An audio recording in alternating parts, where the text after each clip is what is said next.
So first thing first, when you're trying to become, when you're doing your Christian journey, you're first thing first, you need to have a plan. And when I mean a plan, I don't mean a detailed of this, that, and the third, because I didn't have a routine. I did not have a routine. But I mean, why, first of all, you need to know, why are you trying to become Christian? Or why are you, what is your purpose of doing this? Don't just do it because you just want to do it, and because then you're not really going to stay with it. I knew I wanted to do this because I seen so much growth, and I felt the way when I would listen to sermons. So I was like, well, if I feel this way with a sermon, I know if I read the Bible, I actually feel a little better. Like, I will actually understand why people are saying like this is like what you need to do, like follow Jesus and you're good, and that's not all the way true, because I feel like you follow Jesus and you're good, but there's still going to be trials and tribulations. And that's another story. I'm no storyteller. Okay. Hello, it's Kira, and this is Kira Miney. Okay, so in this video, I really want to talk about something that's very dear to my heart, which is my newfound Christianity journey. Okay, so if you haven't watched my previous video about how I was Muslim, because me and Miney were raised Muslim, and how I became Christian, check it out. It'll be right here. Click on it, because it's really informative for anybody who wants to know a little bit more about that transition. I won't talk a lot about that part in here. I feel like I'll do another episode or another video about like Muslim and misconceptions with that, because it's so many. Okay, so it's been a whole year since I actually started reading the Bible. I'm gonna give you Kira a clap, okay? Like, that's a lot, and so in this, I just want to give like a detailed of like kind of like what I did, and some like things I have learned and seen, the growth I have seen in this year. And also I want to give maybe like, some tips for people out there who are, also kind of like struggling or in this new journey. But yeah, it's going to be beautiful. It really is. So I did write down a lot of my stuff, because I just was like, I got a lot. So I actually started last year in January, y'all. When I tell you, I came from being mean, cynical, negative, pessimistic, which is negative, a whole bunch of other stuff y'all do not want to know. Like, I was very like insecure. I didn't like fully love myself, and I thought I did. You know when you think you love yourself, but you really don't, like that. It was just a lot, y'all. I was just very, and that doesn't have to do anything with me being raised Muslim. It was just how I was, and maybe not seeing that love and that faith. Okay, so that's how I was. Now we'll talk about how I am now and more about that, but I just want to give y'all a little background. So I started in January 2021. It's February, so that's a whole year and like a month ago. And to be honest, I don't know why I started. I've been watched, Stephen Furtick and Michael Todd, both pastors that I love. I'll put some of their sermons in the description box. At the description box if you want to look more about that. But it was a 30-day plan, y'all. And I literally have the book. It's so tore up. Like, you cannot see anything, but it's so tore, y'all. I got this from Elevation, which is Stephen Furtick's church in Charlotte, because I live in North Carolina. So y'all, it was 30 days. I did it in a month and a week. And to be honest, I really don't remember. I don't think I really took this seriously. Let's be clear. So I have the Bible right here so y'all can see more about it and I can explain. I do recommend, like, if you want to start a plan, it's good. You don't have to, but I did a 30-day devotional. And I thought this would be a great point to get into it. So this devotional had me where what you pray, you look up the verse, you write down something that it tells you to do. And you just pretty much read the verse that they have, and it's like one per day.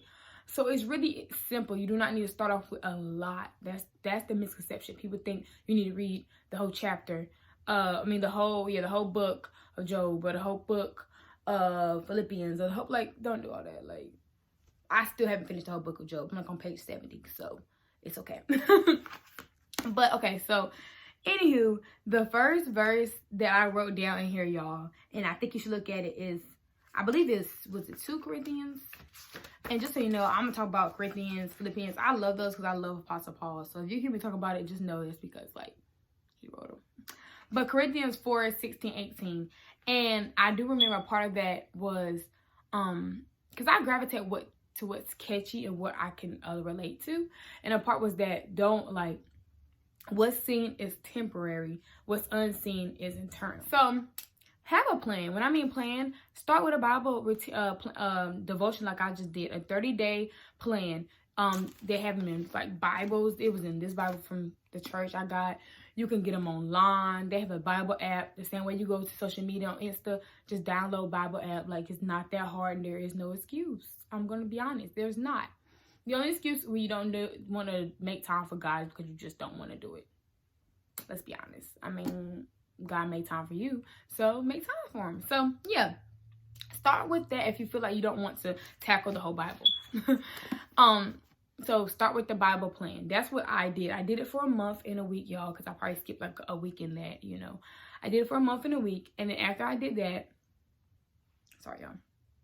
I would believe after I did that, y'all, I just stopped. Like, I took a little break. And then when I came back, I was just reading the Bible app verses. Now, if you have a Bible app, they give you a verse every like day. And mine comes at 11:36. And that's all I was doing. I was really just doing that. I didn't really have a plan. I was just reading that. And that's okay. A word a day keeps the negativity away. But it wasn't enough. I wasn't feeling what I thought I was supposed to feel. I didn't feel that enlightenment. I didn't feel that clarity. I'm a big word person. I get moved by motivational stuff and by things that appeal to me. So I wasn't feeling it by just reading one little verse, you know? And then it wasn't verses that I feel like I could relate to, you know? And I don't know if that makes sense, but you don't want to read 20, 30 pages of something that you just cannot, that you're not understanding. Then you're not reading it, you're just looking stupid. Let's be honest. So when it hit after, I think between, I really can't remember, y'all. Don't even quote me, but I know I was doing a lot of walking and listening to sermons. So next thing I would say after you do the Bible plan, listen to sermons. Sermons will actually help you if in that transition period. I listened to sermons and I did read the Bible, but I'm saying, like, after you do the 30-day plan, you may feel like it's too much, or you may feel like you don't know where to start. I started listening to sermons, and the sermons would tell me which verse I should listen to. So I'll give you an example. In Philippians 4, it's like between 4:8. It goes all the way to like 4:8 to 13 or 14, because I think 13 is I can do all things through Christ who strengthens me. But everybody knows that line or that one. But I was watching a sermon by Furtick, and if you like, I have to find I really don't know which one it is. That's how crazy it was. But he pretty much, I quote this all the time to my sisters, so they're gonna laugh at me when they hear this. But he broke down that chapter, and a part of the chapter, maybe I'll put on the screen so y'all can see, but I'm not about to look into this right now. But a part of the chapter, he pretty much said along the lines of, you know, Apostle Paul was in jail. And I'm not trying to preach to y'all, so I'm just going to say this quickly so y'all understand what I'm talking about. But Apostle Paul was in jail, and he said to the church, you know, the Philippians church, he says, I'm glad, because they bring him a gift. I'm glad you, at last, you finally bring me the gift, you know. But I choose to believe that you had no opportunity to do so. And he further says that he learns to be content. He learns to be content in every situation. And then a few lines later, that's when he says, I can do all things through Christ who strengthens me. So I love that verse, because that verse had me go, when I watched that sermon, I went to the verse in this book, which is why I love a lot of Apostle Paul's verses in chapters and parts of the book, because I was like, dang, he choose to believe. If I'm in jail and I ask for a gift and the church don't give me a gift, I'll be a little upset, right? But I said, everything is relative. You choose to believe. I think that's something I had to decide in life. If it comes to a person and they're not answering me back, or they're not, you know, this is a friend, or this is if I was with somebody, I'm single now, so thank the Lord. But if they're not answering me back, I choose to believe that they're busy. I choose to believe they got something else going on. If somebody's mad and they're projecting, I choose to believe that you're projecting. Like, I choose to believe it's not me, you know. And I'm not saying be toxic and say I choose to believe, but it will make you get yourself out of the middle if you just choose to believe certain things. So that's when I say, like, a sermon can lead you to a chapter. It can lead you to a verse. So nothing's wrong with doing sermons after you do your Bible plan. Okay, so Bible plans, sermons are nice, but now it's time to actually like do this daily. So daily, y'all, I do a 30-day, a 30-minute, about 20 or 30 minutes. I work in the morning, but I still do it. And I read the Bible. Now, I'll tell y'all a couple of my favorite verses that you start with that are easier to understand. And I'm still learning. But I can say this right now. I do like 20, 30 minutes a day. I go to my Bible app and I see what the Bible sends me. Now, if I like the verse, and it's okay to say that, if I like the verse and I feel like it's going to relate to me at this time period, I will go to the book in here. But if the verse is something I just can't relate to at this point, I will go to, I have my mom, which is, she gave me a lot of devotionals. But you can find these, y'all. These are so good, y'all. I'm gonna help y'all out. I'm about to put y'all in game. So this is Habits of a Godly Woman by Joyce Meyer. My mom told me about her. Y'all get this book. It's at Walmart. It was like $8. This just has habits every day that every woman should like learn. For I'm just like dropping everything. Ooh, about cuss with the Bible out. I'm a learning process. But yeah, so it has habits that you're supposed to learn, like gratitude, trusting God, peace. One I need is positive thoughts. Y'all, I need being simple. Like they have a lot of discipline. So this is a good thing that you could start, and she gives verses, then you go to the Bible and read those. But if you don't want to do that big book, because it's chapter book, so people don't want to do that, these small little 9 fruits of the Spirit from Galatians, y'all, you get them from Dollar Tree for $1. I'm not lying. So we have faithfulness, you have love. I think I have them all. Peace. I already read these right here. Goodness, kindness. I just bought these right here. Patience, joy, and self-control. So these little books, I'll just show you. These little books are $1, and they're at the Dollar Tree. Like I'm trying to put you on game for this. Like if you don't understand the 9 fruits of the Spirit, or you want to start somewhere, start here. Everybody wants to be at peace, right? We all say that.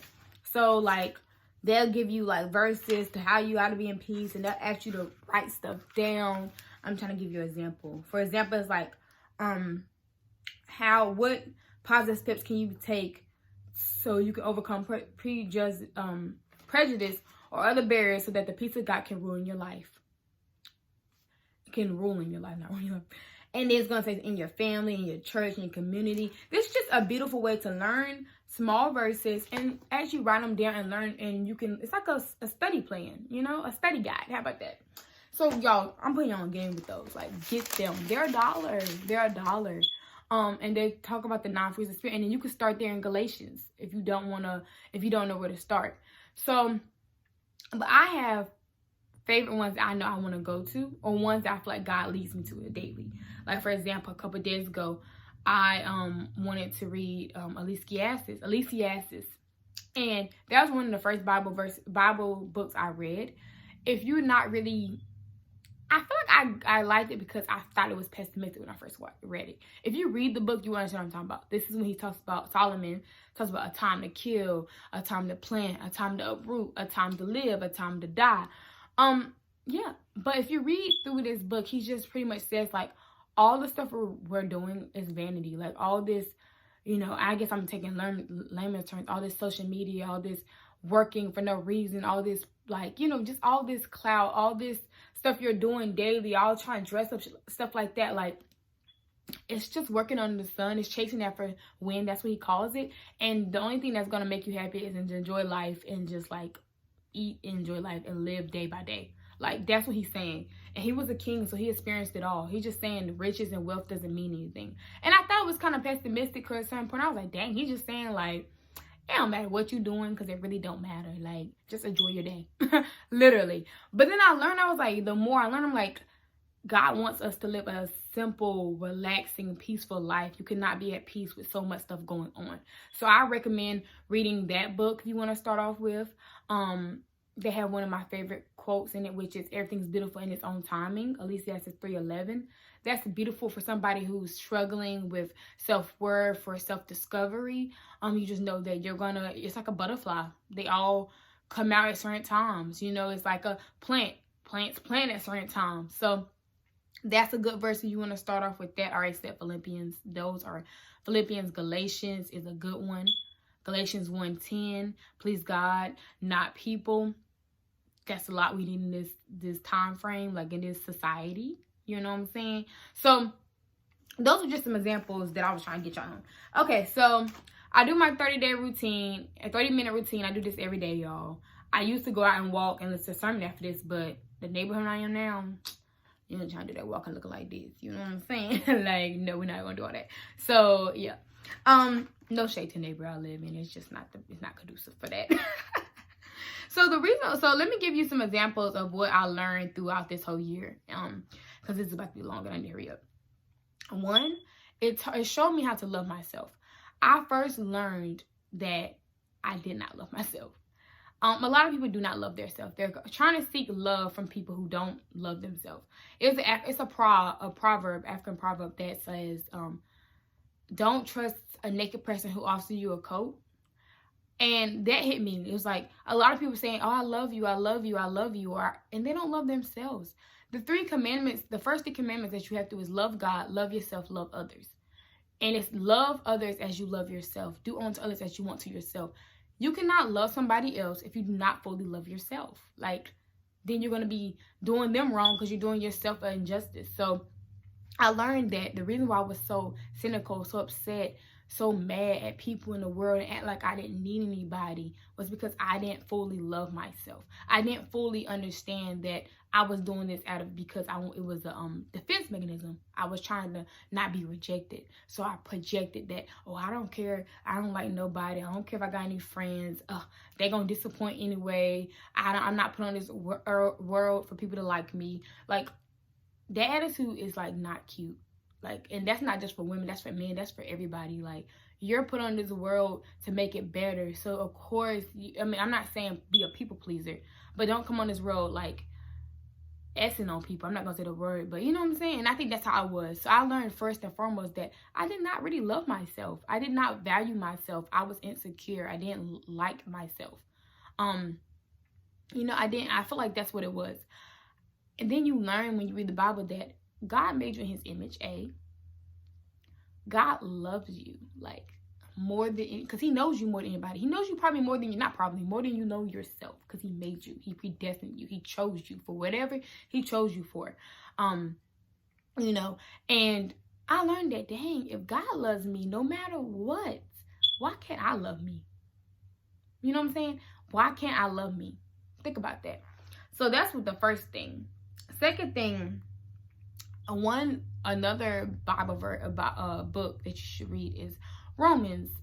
All of it is really good, but Romans 8, I'm gonna say it right, 8:28, my bad. I'm about to say another one that's good. 8:28, which is all things work together for the good of those who love God and are called according to his purpose. I learned that every little puzzle piece matters. Everything connects. I used to be so anxious, so worried. Like, I was a worry wart, like, for real, y'all. I would think if something went bad, it was not going to lead me to where I was supposed to be.